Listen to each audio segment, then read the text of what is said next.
ഈശോ മിശിഹായ്ക്ക് സ്തുതിയായിരിക്കട്ടെ. മിശിഹായിലേറ്റം സ്നേഹം നിറഞ്ഞവരെ, പരമ്പരാഗതമായി നമ്മുടെ കുടുംബങ്ങളിൽ, കത്തോലിക്ക കുടുംബങ്ങളിൽ കുടുംബാംഗങ്ങളെല്ലാവരും ഒരുമിച്ച് എന്നും സന്ധ്യാപ്രാർത്ഥനയായി ജപമാല ചൊല്ലി പ്രാർത്ഥിക്കുക പതിവാണ്. കൊന്ത ചൊല്ലി പ്രാർത്ഥിക്കുന്നത് നമ്മുടെ വിശ്വാസ പരിശീലനത്തിന്റെ അഭിന്ന ഭാഗമായി മാറി. ഇന്നത്തെ ജപമാലയിൽ 20 രഹസ്യങ്ങൾ ചൊല്ലുന്നു.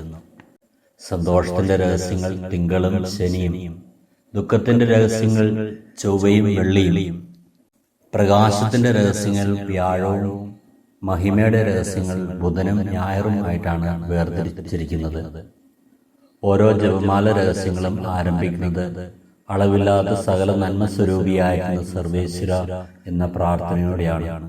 ജപമാല ചൊല്ലുന്ന വിശ്വാസി തന്നെ സർവശക്തനായ ദൈവസന്നിധിയിൽ എളിമയോടെ തന്റെ കുറവുകൾ ഏറ്റുപറഞ്ഞ് തന്റെ അയോഗ്യത വെളിപ്പെടുത്തി ദൈവകാരുണ്യത്തിലേക്ക് ശരണപ്പെട്ടുകൊണ്ടാണ് ദൈവമാതാവിന്റെ സ്തുതിക്കായി ജപമാല ചൊല്ലുന്നത്.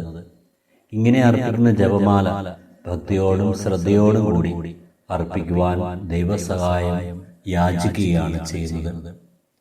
പിതാവായ ദൈവമേ, പരിശുദ്ധ അമ്മയുടെ ജപമാല എന്നും അതിന്റെ പരിപൂർണതയിൽ അർപ്പിക്കുവാനുള്ള കൃപയേകി ഞങ്ങളെ അനുഗ്രഹിക്കണമേ.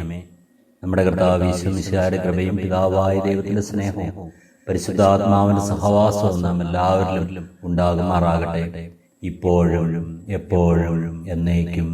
ആമേൻ.